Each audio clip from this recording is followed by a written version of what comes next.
management of the disease, Ardita. Causes of facial paralysis are mainly two causes are there. First one is the upper motor neuron lesions and second one is the lower motor neuron lesions. So, upper motor neuron lesions are the lesions of pyramidal tract between cortex and the middle of the pons, and they are mainly caused due to cerebrovascular accidents, any trauma or any traumatic conditions, cerebral tumors, and lower motor neuron lesions are peripheral in nature. They are mainly caused due to middle ear infections, parotid malignancies and infection, as well as due to any traumatic conditions. Before going to understand the general line of treatment for the Bell's palsy according to Ayurveda, let's come to understand briefly about the Bell's palsy or facial paralysis. So, Bell's palsy is defined as the facial paralysis of acute onset presumed to be due to the inflammation of facial nerve within its canal above the stylomastoid foramen. So, the facial paralysis which is acute onset, which is having its acute onset and which is presumed due to the inflammation, due to any inflammation or due to any infection to the facial nerve in its canal, in its facial canal above the stylomastoid foramen, is called as Bell's palsy. Let's see what are the clinical features or the features of Bell's palsy one by one. The Bell's palsy, which mainly occurs unilaterally or rarely it occurs bilaterally. So unilaterally mainly involves the half part of the face and bilaterally involves the whole face. So pain within ear, just because of the presence of inflammation or any infection, there might be a presence of pain in the ear, in the mustard region or in the chin. So the onset of this symptom or this disease is sudden or abruptly happens because it is unknown. It happens suddenly. Paralysis of the muscles of facial expression. So many patients complain about they are not able to move their face and there is a absence of facial expressions over the half side of the face. So this is the main complaint of the patients who is having the paralysis. The upper and the lower facial muscles are equally affected and voluntarily emotional and associated movements are involved. So there is an effect. It affects mainly both upper and lower facial muscles are equally affected, and if it is seen in the half part of the face, then that the upper muscles as well as the lower muscles of the face are equally affected. Upper muscles in the case of the muscles which are present in the temporal region or in the forehead, they are not active, we can say they are paralyzed, and the muscles in the mastoid region, in the chin region, at the side of lip and at the nasolabial fold, all these are not present just because there is a paralysis of these muscles is occurred. So eyelid drop, the dropping of the eyelid is present. It might be half of the eyelid is dropped or full eyelids are dropped. Unable to frown and eyebrow raising is impossible. So the patient can't be able to frown and the eyebrow raising is impossible. Eyebrow raising is impossible by their own effort. Unable to close eyes completely. Sometimes there is a drooping of the eyelid is present, but the eyes are completely open or halfway open, but they can't able to close them completely. So when the patient attempts to close the eye, the balls roll up and southwards. Impairment in the lacrimal pump mechanism due to lack of blinking is the prime cause for epiphora or increased lacrimation. There is one of the clinical feature is that there is an increased lacrimation is present in the person with the Bell's palsy. It is due to the impairment of lacrimal pump mechanism, which is caused mainly by the lack of blinking. Okay, absence of nasolabial fold. There is absence of nasolabial fold on the affected side. If the lesion is in the middle ear portion, if the lesion or any infection is present in the middle ear portion, taste is lost over the anterior two-thirds of the tongue on the same side. whenever the lesion is present in the middle ear portion, then that the taste sensation is absent in the anterior two-third of the tongue of the same side. If the nerve to the stapedius is interrupted, hyper osseous, high-pitched sound appears louder than normal. The lesions in the internal auditory meatus affect the auditory and vestibular nerves, causes deafness and tinnitus. So there might be a chances of occurring of deafness or tinnitus when that the lesion affects the internal auditory meatus. Let's see about the symptoms which are explained under the concepts of or the text of Ayurveda. First one is Vakrikaroti nasa prulalata akshi hanustataha, with the complaints of deviation of the mouth towards the left side or towards the affected side, that is Vakrikaroti. The deviation is present in the nasa, that is nose, bru is in the eyebrows, lalata is in the temporal region, akshi is in the eyes, and hanustataha is in the chin. Netram avilam, here mainly there is a presence of excessive lacrimation or excessive watering of the eyes. Stabda netram here is that the patient is unable to blink the eyes. The patient is unable to blink the eye on the affected side. Bhojananam mitinasanam mukhena khadati. So the person is found a difficulty in chewing food on the right jaw or a difficulty on chewing food on. Comparison of Bell's palsy with Ardhita Vata. Let's see what are the common points which are present in between the Bell's palsy and Ardhita.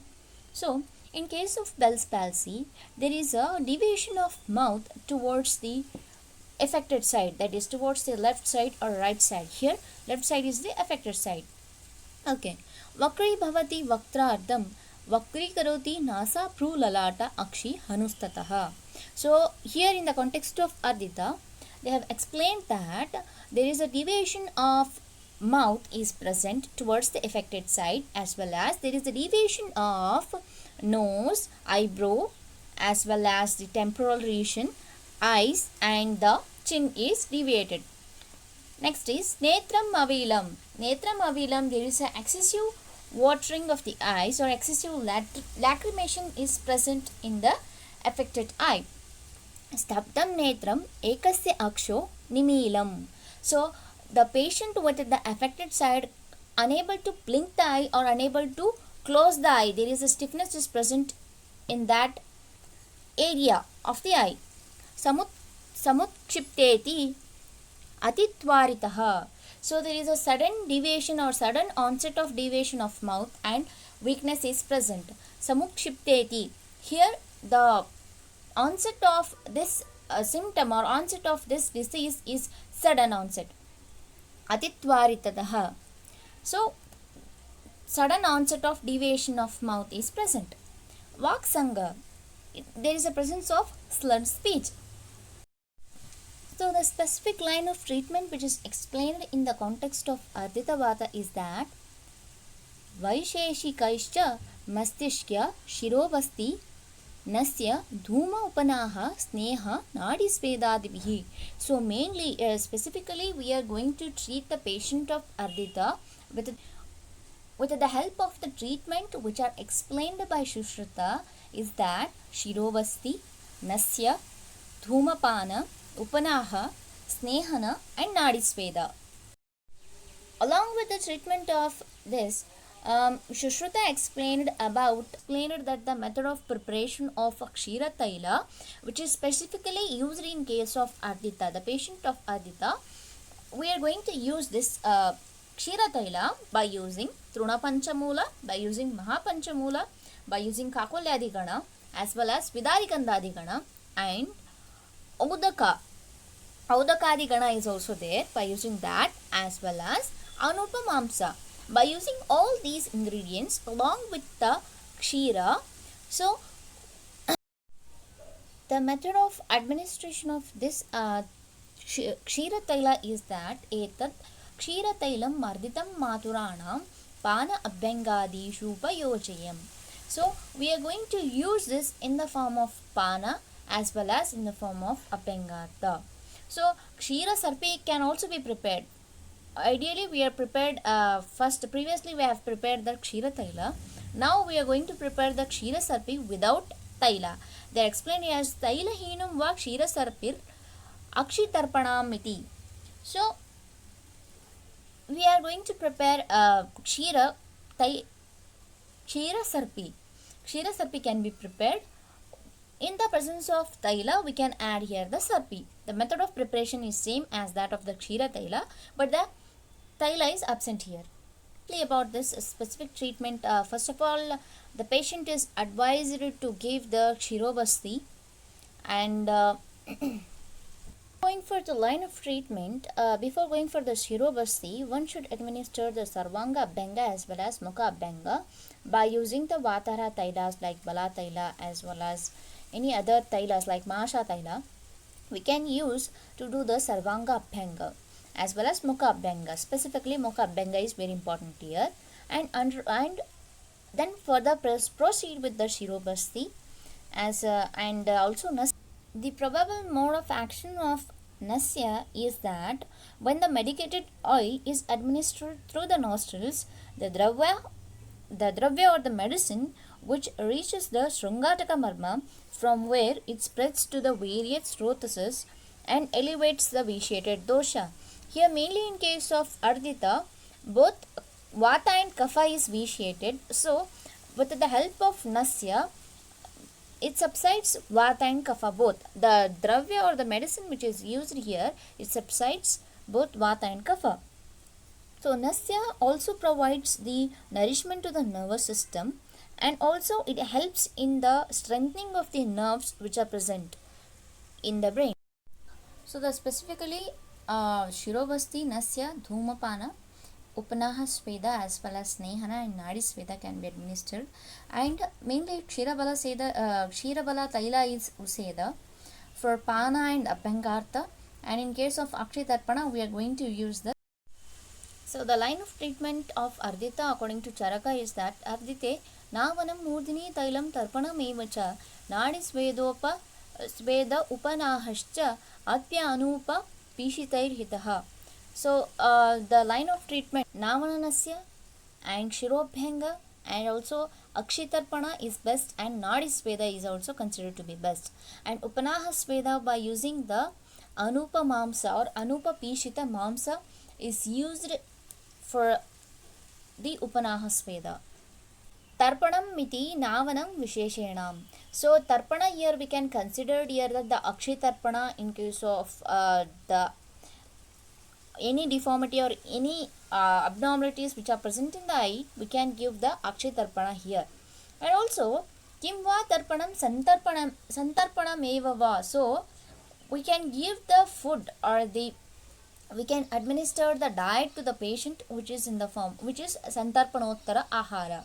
Line of treatment of Ardita according to Ashtanga Hridaya Chikitsasthana is that Ardite Navanam Murdini Tailam Shrotradi Akshitarpanam Sarshofo Vamanam Daharaga Siravedaha. Specifically, Nasya here is the Navana Nasya, and Shotradivihi is that the Karna Purna is explained here by using the Murdini Taila or Anu Taila or any Kshira Bala Taila we can use here in case of Karna Purana. Akshi Tarpana can be done, and as well as so Vamana can be done if the patient is along with the shofar, along with the swelling is present in the patient, then in that context we can administer Vamana. If the patient is suffering with Daha and Raga, if the patient is suffering with Daha and Raga, in that case we can administer. So let's say about the Ashtanga Sangrahakara and Ashtanga Hridaya is that the specified as well as the different line of treatment which is explained here is that Vakvatacharya in additionally he recommended two more methods of treatments based on the dosha involved here is the Kapha and the Pitta. If it is associated with the Kapha, we have to go for the Vamana because it is associated with the swelling. Shofa is nothing but swelling and inflammation is present. For that reason we are administering the Vamana here. If it is associated with the pitta, so it will have, or it will manifest in the form of burning sensation as well as raga. Daha and raga both are present. So in that case, we have to administer, or we have to recommend the Sira Veda line of treatment here. In case of Marga Avarana Janya Ardita, at first Avarana line of treatment has to be followed. Thereafter, the treatment of Kevala Vata has to be followed in case. Aushadha Prayoga in case of Ardita is main, most and foremost is the Masha Taila, as well as we can use that the Kshira Bala Taila or Kshira Taila, Kshira Sarpi can be used. Rather than them, we can use Ekanga Veera Rasa, which is specified only in case of Ardita, and also we can use Ashwagandha, because Ashwagandha is considered to be the Nadi Balya.